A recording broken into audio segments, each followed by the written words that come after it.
Assalamualaikum warahmatullahi wabarakatuh. Nama saya Nur Alia Mira binti Muhammad Yusof. Nombor metrik I21105063. Untuk video ini mengenai ulasan filem Estate iaitu pada 2010. Okey, untuk latar belakang filem Estate, filem ini ditayangkan pada 4 November 2010, iaitu genre dia ialah aksi dan komedi. Pengarah ia ialah Mamat Khalid, iaitu pengarah seniman kita, dan produksinya ialah dari Naga VXS Sendian Berhad. Okey, sinopsis filem Estate ini mempunyai kisah aksi lucu dan teladan kepada masyarakat India dan Melayu. Pekerja estate cinta manis bertarung dengan kumpulan estate Red Cobra dalam satu perlawanan bola sepak yang sudah 20 tahun tidak diadakan. Farid dan Sashi iaitu watak utama dalam filem ini, dua pekerja estate yang berkawan sejak kecil. Mereka menjadi harapan pekerja estate yang lain untuk menyelamatkan penindasan yang dilakukan oleh kerani estate cinta manis iaitu Ponia. Seorang gadis cantik, Gita, tertawan dengan hero dan kebenaran hati Farid dan Shashi. Sesi latihan dikendali oleh Subramaniam iaitu bapa kepada Gita yang dilantik sebagai jurulatih. Ayah kepada Shashi, adalah pemain bola negeri yang sangat mahir, tetapi telah berlaku insiden semasa perlawanan bola sepak estate dahulu yang mana berlaku pada 20 tahun dahulu. Kakinya patah diterjah oleh Juna iaitu Samseng Estate yang sengaja ingin menamatkan karier atas upahan Ponia 20 tahun yang lalu. So, berjayakah Farid dan Shashi serta kawan-kawannya membebaskan pekerja estate cinta manis daripada penindasan Ponia.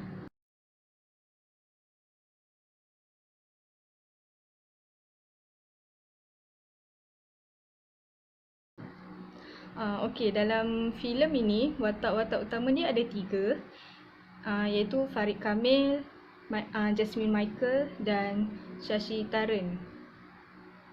Okey, watak yang pertama ialah Farid Kamil. Nama sebenar Farid ialah Farid Kamil. Beliau memegang watak utama dalam filem Estate. Farid merupakan seorang pekerja estate cinta manis. Farid ni digambarkan sebagai seorang yang suka menolong orang lain, di mana beliau menolong keluarga Gita yang cuba untuk melansaikan hutang dengan menyertai perlawanan bola sepak. Farid juga tertawan dengan kecantikan Gita dan lalu jatuh cinta. Okey, watak yang kedua ialah Gita. Nama sebenar Gita ialah Jasmine Michael. Gita digambarkan sebagai seorang yang tabah dan ceria dalam filem Estate. Gita juga ialah seorang gadis yang cantik dan menawan hati Farid. Gita memegang watak sebagai Gita juga digambarkan sebagai seorang yang gadis India yang agak nakal. Gita juga digambarkan sebagai seorang yang sangat sayang kepada kedua ibu bapa sehingga dia bersetuju untuk berkahwin dengan Punya. Dia sanggup untuk berkorban dalam bagi melansaikan hutang ayahnya. Okey, untuk watak yang ketiga iaitu Shashi. Okey, nama sebenar Shashi ialah Shashi Tharan. Shashi merupakan seorang pekerja estate cinta manis iaitu sahabat kepada Farid juga. Shashi juga berkawan rapat dengan Farid sejak dari mereka lahir lagi. Shashi digambarkan sebagai seorang yang suka menolong orang, di mana beliau menjadi harapan pekerja estate yang yang lain untuk menyelamatkan penindasan yang berlaku pada setiap hari oleh kerani estate iaitu Ponia. Shashi juga digambarkan sebagai seorang yang suka menghormati dan sangat sayang kepada kedua ibu bapanya. Sebenarnya dalam filem Estate ini, Watak utama dia bukan hanya pada 3 orang yang saya sebut tadi, tapi majoriti pelakon-pelakon dalam filem Estate tu ialah hero-hero dan heroine dalam filem itu. Okey, masalah yang berlaku dalam filem Estate ni ialah apabila mereka mendapat tahu bahawa tujuan perlawanan bola sepak itu berlangsung adalah untuk cubaan Ponyah untuk memiliki gitar sebagai tebusan bagi Subramaniam supaya dia melansaikan hutangnya kepada Ponyah. Maknanya kalau Subramaniam tak dapat nak lansaikan hutangnya, gitar akan menjadi sebagai tukar kepada menjadi tebusan. Maknanya Ponyah akan memiliki gitar. So apabila Subramaniam dengar, dia mula putus asa. Lepas tu dia ingin bunuh diri, tapi sempat diselamatkan oleh gitar.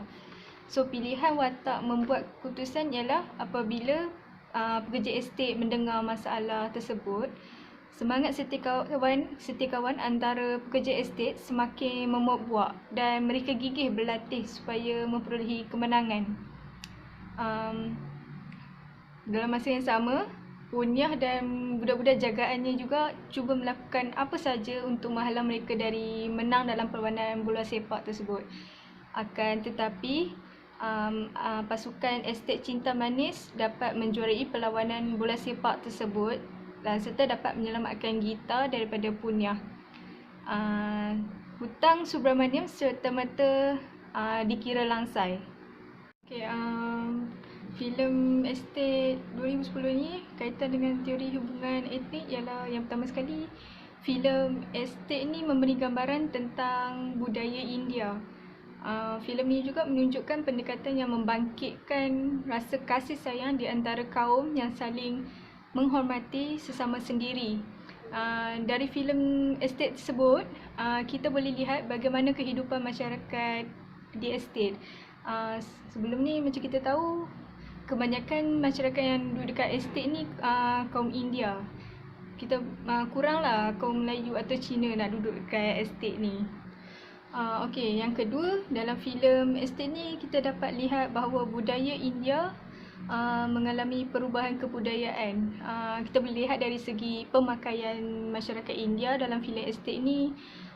Kaum India terutamanya kepada kaum wanita, dia tak lagi memakai sari dalam kehidupan hariannya. Kalau macam sebelum ni, pada zaman dahulu, diorang akan memakai sari pada setiap hari, tak kira masa.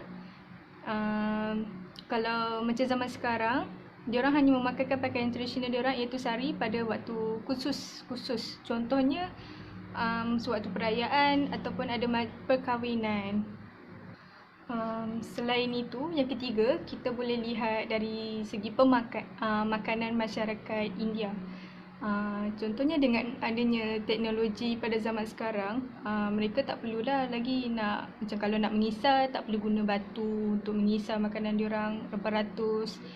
Sekarang dah boleh guna blender untuk senang memudahkan kehidupan harian diorang.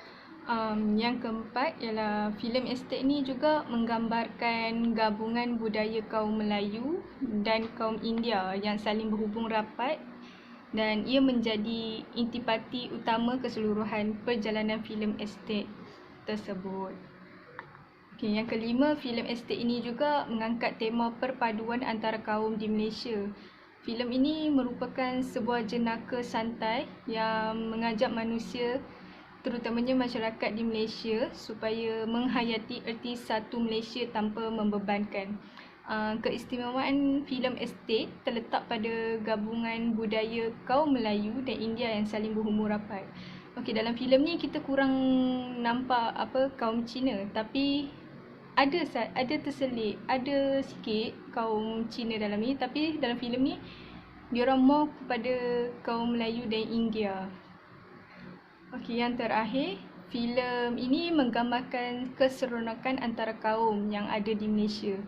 Walaupun filem ni berlatarkan masyarakat India di estate, tetapi penggunaan dialog bahasa Melayu digunakan sepenuhnya dalam filem estate tersebut. Lakon menyerlahkan mesej yang ingin disampaikan kepada semua tentang perpaduan kaum dalam filem ni.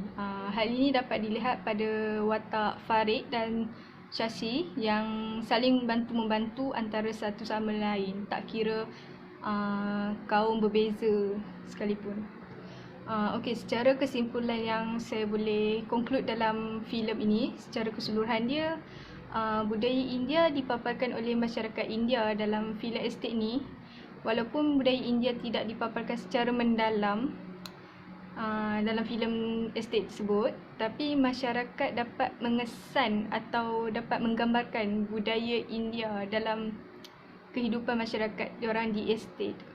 Malah terdapat juga pertembungan budaya India dengan budaya Melayu. Okey, kita akan saksikan trailer pada trailer filem Estate pada 2010 ini. Mr. Lapor Port berjanji akan memberi kita saham jika ladang ini berjaya dibengklakkan. Tapi takkan kerana kita ni hanya kuli, kita berdiam diri je bila ditindas apa? Kasih mampus!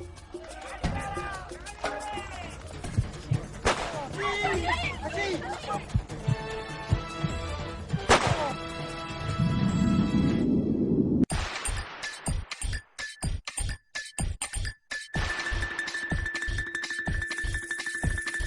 Ayo kawan, ayo teman, berjuanglah, satu hati, satu jiwa, teruskanlah.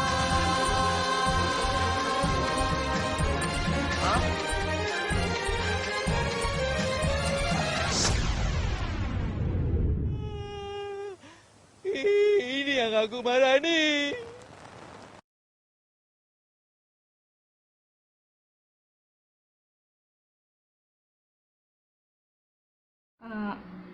Okey, itu saja video tentang ulasan filem Estate 2010 ini. Sekian, terima kasih.